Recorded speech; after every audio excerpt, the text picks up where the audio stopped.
স্পষ্ট ভাষায় বলতে চাই, এই সমস্ত ঘটনাকে কেন্দ্র করে যদি মুসলমান ইমানদারের রক্তে যদি কোনো প্রকারের আঘাত হানার চেষ্টা করা হয়, তাহলে বাংলার মুসলমান বসে থাকবে না।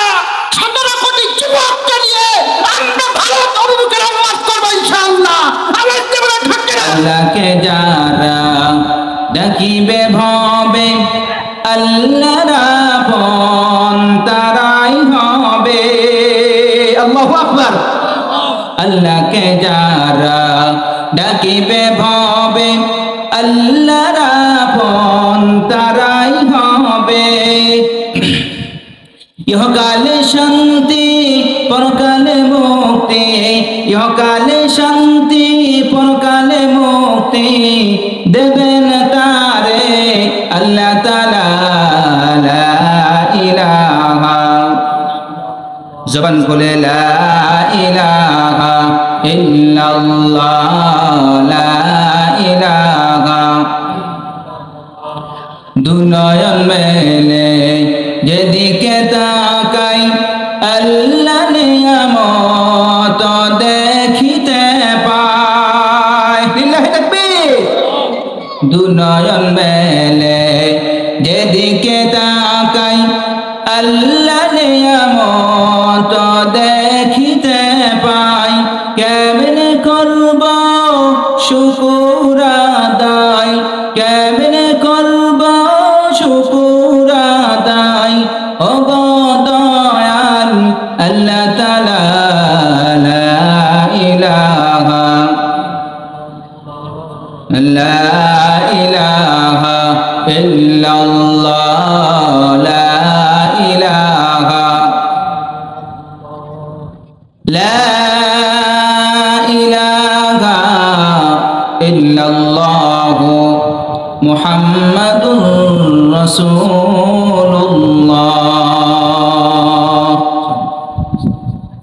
আপনাদেরকে একটু পরীক্ষা করতে চাই, সুযোগ দিবেন? রাগ করবেন না তো? একটু পরীক্ষা করবো, শুধু বেশিটা দেখি কতটুকু চার্জ আছে আপনাদের ভিতরে। ঠিক আছে? ঠিক হয়।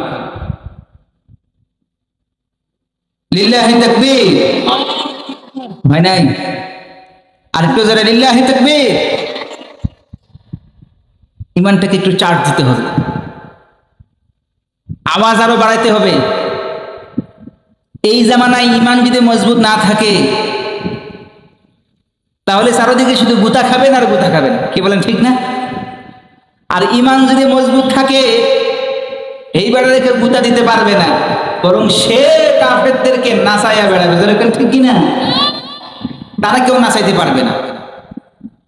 দুর্ভাগ্যবশত কথা সত্য, আজকে এই জামানায় আমরা শুধু চারদিক থেকে গুতা খাইতেছি আর খাইতেছি। কি বলেন, ঠিক না? চারদিকে গুতা,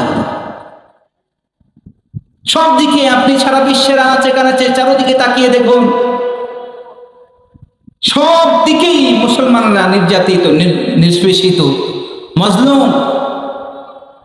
দেখার মনে হচ্ছে কেউ নাই। এর একমাত্র কারণ হচ্ছে আমরা ইমানের দিক থেকে খুব দুর্বল হয়ে গেছি, জয়ীফ হয়ে গেছি, খুব দুর্বল, অত্যন্ত দুর্বল। এই দুর্বল ইমান নিয়ে দুনিয়ার কিল ঘুষি আমি থামাইতে পারি না, জাহান্নামের আগুনকে কেমনে থামাবো? একটা আওয়াজ দিয়ে বলেন, ঠিক না? জাহান্নামের আগুনের তীব্রতা তো আরো বেশি। দুনিয়ার আগুন থামাইতে পারি না, দুনিয়ার মায়ের পিঠ থামাইতে পারি না, দুনিয়ায় আসা বিপদ আপদ থামাইতে পারি না। এই ইমানের শক্তি নিয়ে কেমনে জাহান্নামের বিপদ আপদ আমি থামাইতে পারবো? কথা বুঝছেন আমার? যদি বাঁচতে চান, যদি বাঁচতে চাই, তাহলে আমাদের এই ইমানি শক্তিকে আরেকটু বৃদ্ধি করতে হবে, আরেকটু বাড়াইতে হবে। ইমানের তাজ বাড়াতে হবে, ইমানের তেজ বাড়াতে হবে। মুসলমান যদি ইমানের তেজ বাড়াইতে পারেন, কোরআন আর সুন্নাহর আলোকে যদি যুবক তোমার জীবনকে আলোকিত করতে পারো, তাহলে তোমাকে এই বিশ্বের সমস্ত কাফেররা ভয় করবে। তোমার হাতে এটেম বোমার দরকার নাই, রাইফেলের প্রয়োজন নাই। তোমার মুখে এক আল্লাহু আকবার আওয়াজ দিয়ে কাফের মুশরিকদের গদি পর্যন্ত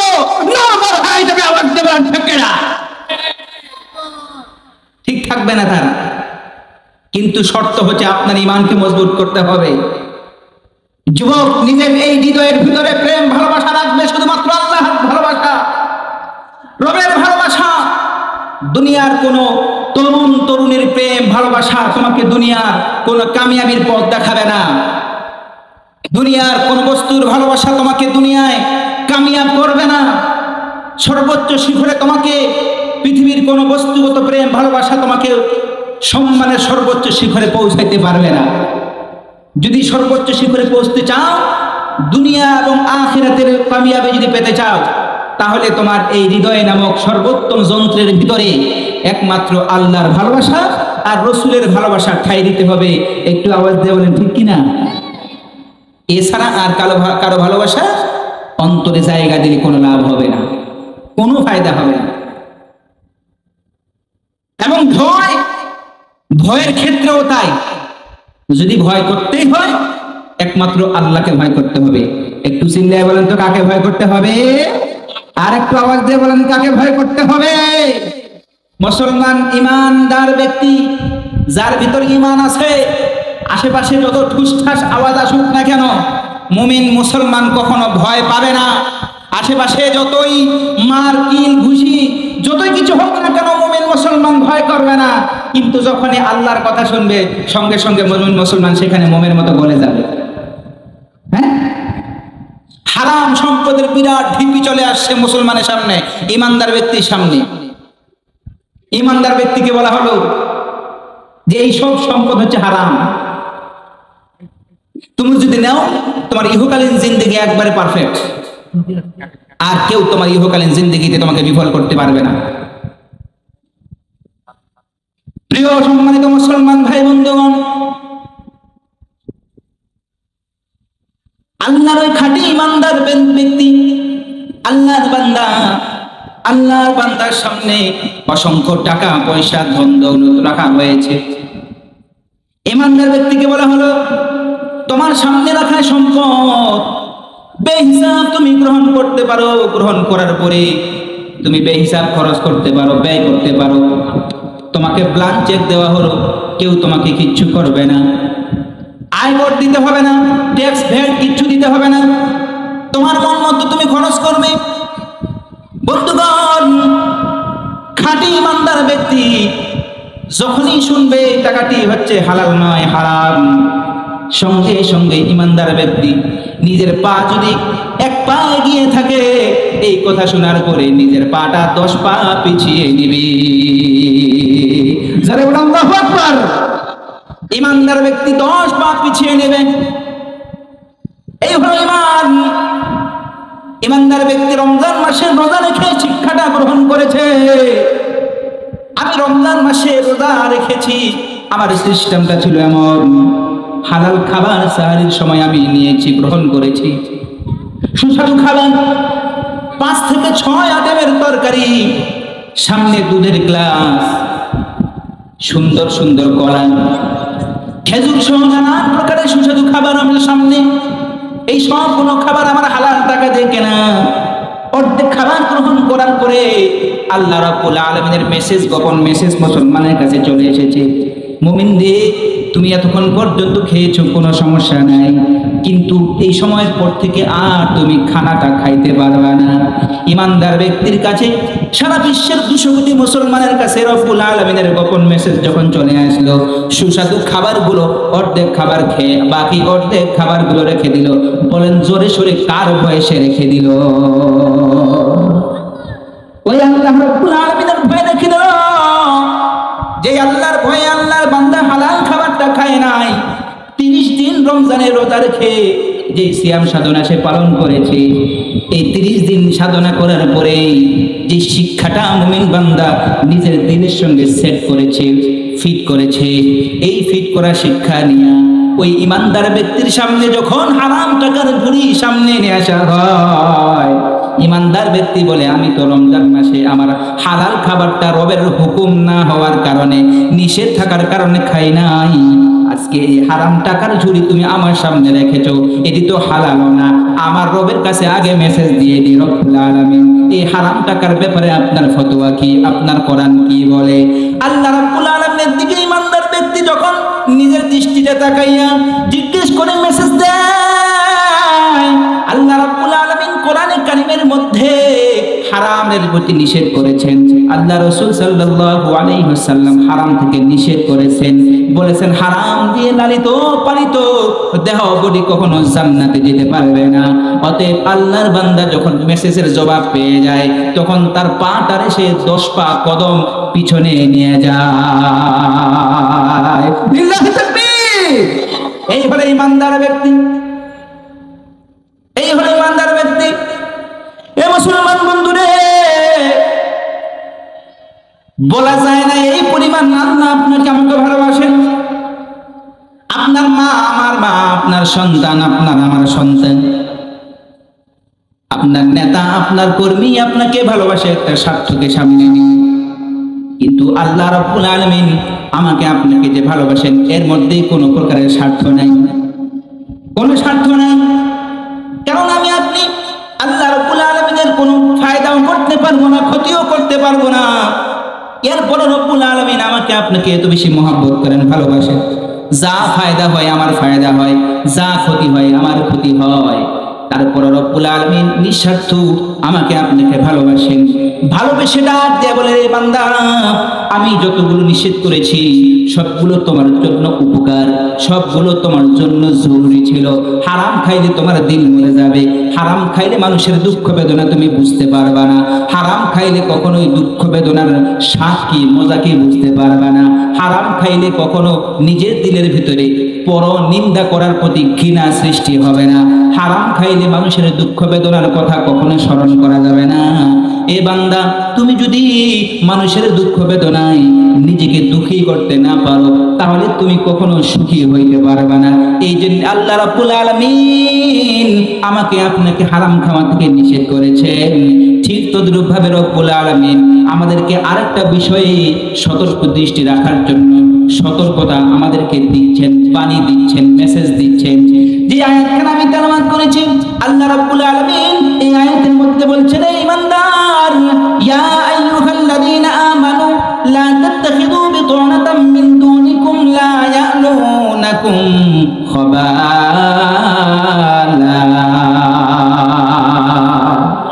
জোরে বলুন আল্লাহু আকবার। আল্লাহ রাব্বুল আলামিন ওই মহব্বত ভালোবাসা নিজের কুদরতি দিলে নিয়ে আমাকে আপনাকে ডাক দেয়া কয়, বান্দা, যারা তোমরা আমার প্রতি ঈমান রেখেছো, আমাকে তোমরা যারা ভালোবেসেছো, এক আল্লাহর রূপে গ্রহণ করেছো, আমি তোমাদেরকে আরেকটা মেসেজ দিয়ে দিই, শুনো ঈমানদার বান্দা, তোমরা কখনো নিজের দিলের জিগরি দোস্ত, অন্তরের অন্তরঙ্গ বন্ধু কখনোই তুমি মুমিন ব্যতীত অন্য কাউকে গ্রহণ করিও না। ঈমানদার ব্যতীত অন্য কাউকে বন্ধু রূপে গ্রহণ করিও না। মানুষ যেহেতু সামাজিক জীব, আওয়াজটা ঠিক করেন ভাই, আওয়াজটা ঠিক করেন।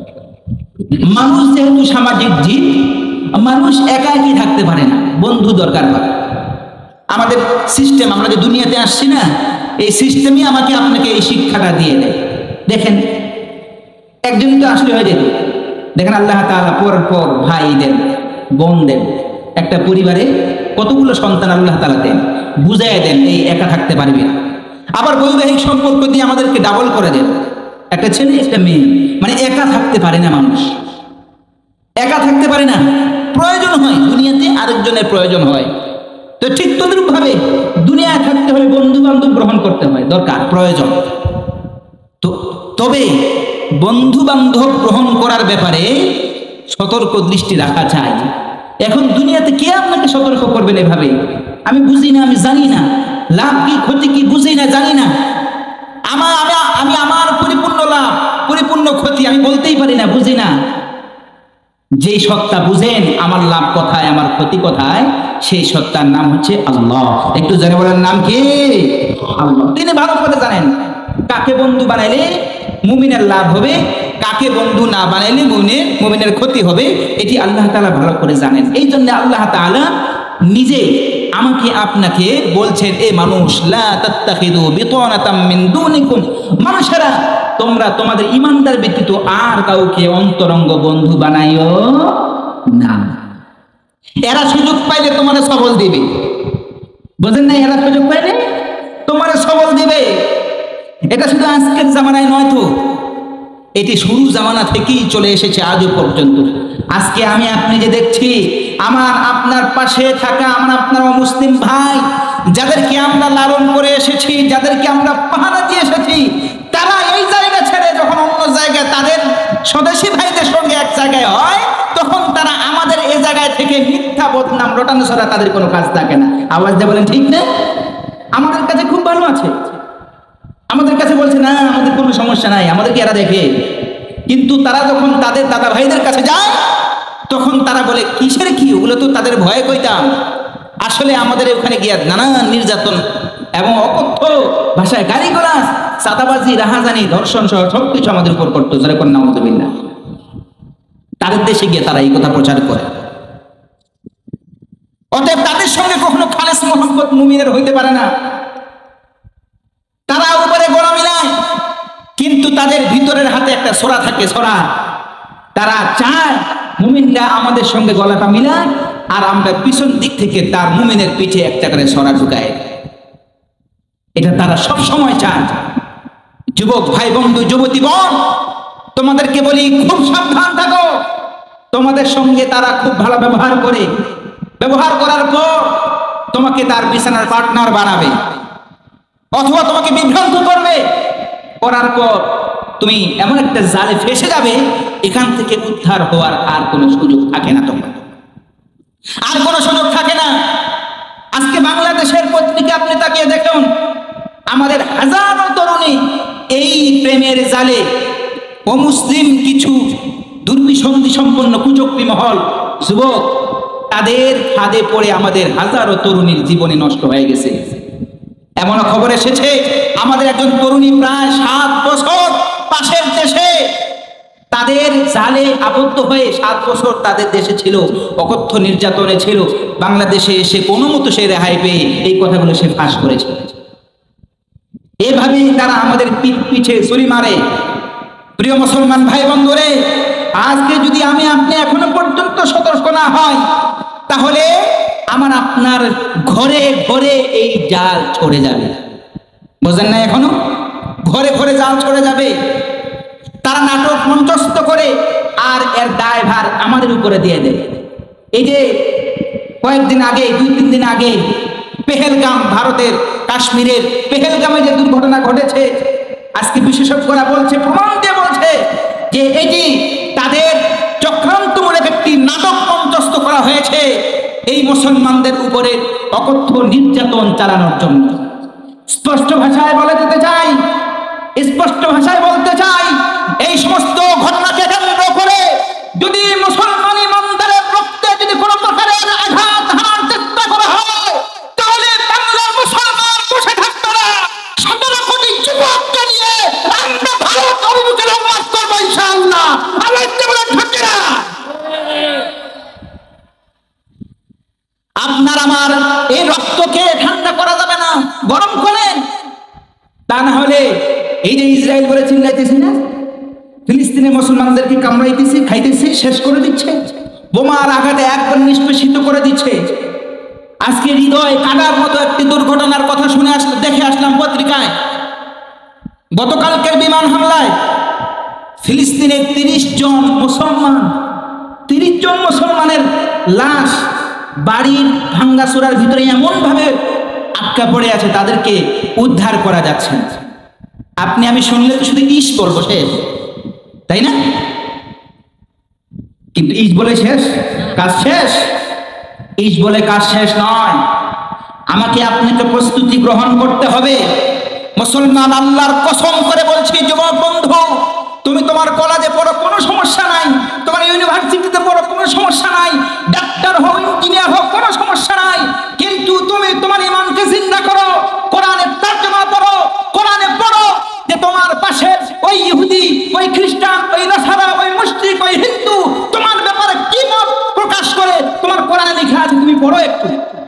তোমার কোরআনে বলা আছে যে তোমাকে সে কোন দৃষ্টিতে তাকায়, তুমি তার দিকে রহম দৃষ্টিতে তাকাচ্ছ, কোনো সমস্যা নেই, তার প্রতি রহম দিল হওয়া চাই, আমি দয়া করবো তার প্রতি, সে আমার ভাই, আমাদের দেশে আমাদের মেহমান হিসেবে আছে, তার উপর কোনো জুলুম করা যাবে না। কিন্তু অন্তরঙ্গ বন্ধু বানা যাবে না, নিজের ঘরের খবর তারে কোয়া যাবে না। কথাটা বুঝছেন? আর আরেকটা সতর্ক দৃষ্টি রাখতে হবে, মুমিন মুসলমান সব সময় নিজেকে তৈয়ার করতে হবে, নিজেকে সজাগ দৃষ্টি রাখতে হবে। যেই অবস্থা ইসরায়েল ফিলিস্তিনে করছে, এই অবস্থা বাংলার জমিনে কোন কুচক্রী মহল, ইহুদিদের দালাল, খ্রিস্টানদের দালাল, মসজিদদের দালাল বাংলার জমিনে গেলে এমন অবস্থা তৈরি করতে না পারে। এই জন্য আমাদেরকে মানসিক ভাবে তৈরি থাকতে হবে। কে কে মানসিক ভাবে তৈরি আছেন দুটো হাত তুলে আল্লাহকে দেখিয়ে দেন, যারা বলেন লিল্লাহ তাকবীর, নারায়ে তাকবীর, আল কোরআনের আলো, নারায়ে তাকবীর। কষ্ট পেলেন আপনারা? কষ্ট পাইলেন?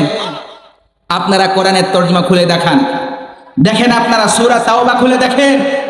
সূরা তাওবার মধ্যে আল্লাহ তাআলা রব্বুল আলামিন সুন্দর করে বলে দিয়েছেন, জিহাদের হুকুম বলেছেন, তাদের কিছু কার্যকলাপের কথা বলেছেন, মুনাফিকদের কিছু কার্যকলাপের কথা খুলে বলেছেন। আপনারা একটু তাকিয়ে দেখুন, একটু খুলুন, একটু তরজমা পড়ুন, তাহলে বুঝতে পারবেন আপনার দায়িত্ব কি, আমার দায়িত্ব কি, আর আমার আপনার ব্যাপারে তাদের ধারণা কি। তো আল্লাহ তাআলা বলনেওয়ালা শুননেওয়ালা সকলকে আমল করনেওয়ালা বানিয়ে দিন। চিল্লায়ে বলেন আমিন।